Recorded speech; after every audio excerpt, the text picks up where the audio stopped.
derecho a la vida, porque estas son dos, no las únicas, pero dos de aquellas temáticas que más generan conflicto, duda, controversia en torno al derecho a la vida y hasta dónde se extiende el derecho a la vida. ¿Y en qué consiste que exista derecho a la vida? Tiene varios contenidos. Estos contenidos a veces obviamente se cruzan con situaciones que, como lo decía al principio, son situaciones que generan una cierta controversia. En primer lugar, la idea es proteger la vida que ya se tiene, de la que yo ya gozo. En consecuencia, yo no tengo un derecho potencial a vivir, sino que tengo un derecho a que se proteja la vida que ya tengo.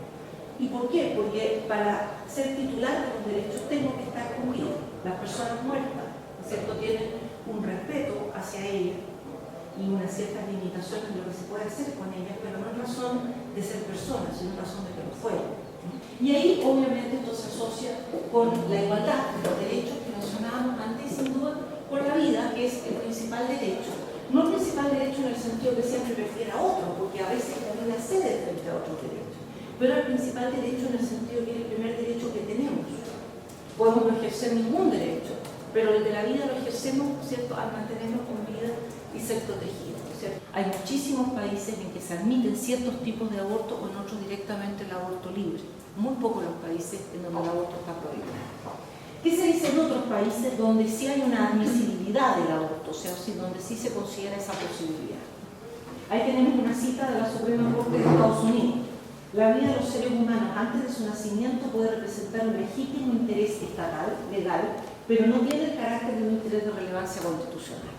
O sea, ahí si ustedes se fijan, ¿no es cierto?, se está haciendo una comparación y se dice, sí, hay un interés, pero es menos importante que la protección constitucional que se le da a las personas como nosotros, los que estamos interactuando. ¿Qué es lo que es la malicia? ¿Quién puede decir lo que es la malicia? ¿O qué quiere decir el derecho cuando se habla de malicia? Que se actúa con dolo. Bien, ¿y qué es el dolo? En tus palabras. Es mala intención. Exacto, es una mala intención, exactamente. ¿Ah? Es en el fondo la intención de transgredir el ordenamiento jurídico, ¿no es cierto?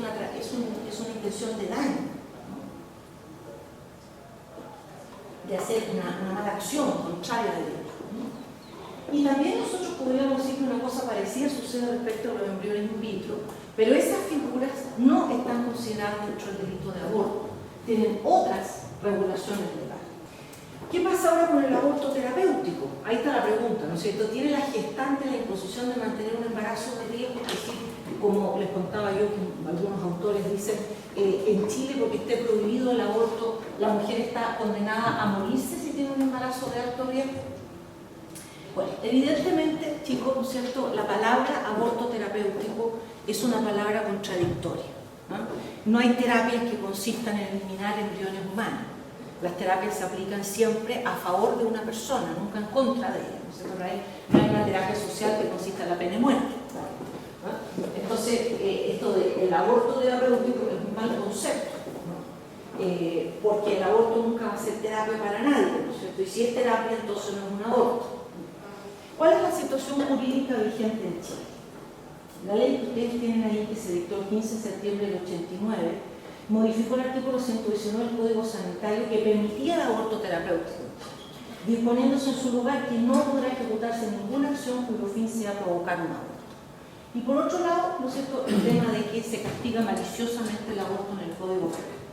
Vale la pena comentarles que mientras estuvo vigente esta figura del aborto terapéutico en Chile, la gran cantidad, de acuerdo a las estadísticas que hay de abortos terapéuticos, o entre comillas abortos terapéuticos, no referían en realidad a las situaciones de riesgo de la madre, sino que muchos de esos abortos se dedicaron a los abortos que tenían por objeto no gestar a niños que tuvieran fallas o problemas genéticos, como por ejemplo los niños con síndrome de Down.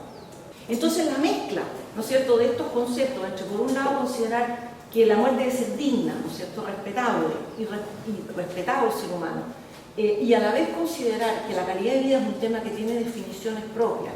Hay quienes dicen, bueno, quizá esta situación, ¿no es cierto?, es la que justifica que yo tenga el derecho a decidir mi propia muerte. Y en consecuencia ya no solo que se proteja mi vida, sino que se me den herramientas, legales por cierto, ¿no?, para que yo decida cuándo quiero morirme y cómo. Tema que obviamente, ¿no es cierto?, significa un movimiento tremendo, ¿no es cierto?, en favor de una autonomía extrema. A nadie daré una droga mortal, fíjense, aún cuando me sea solicitado, ¿no?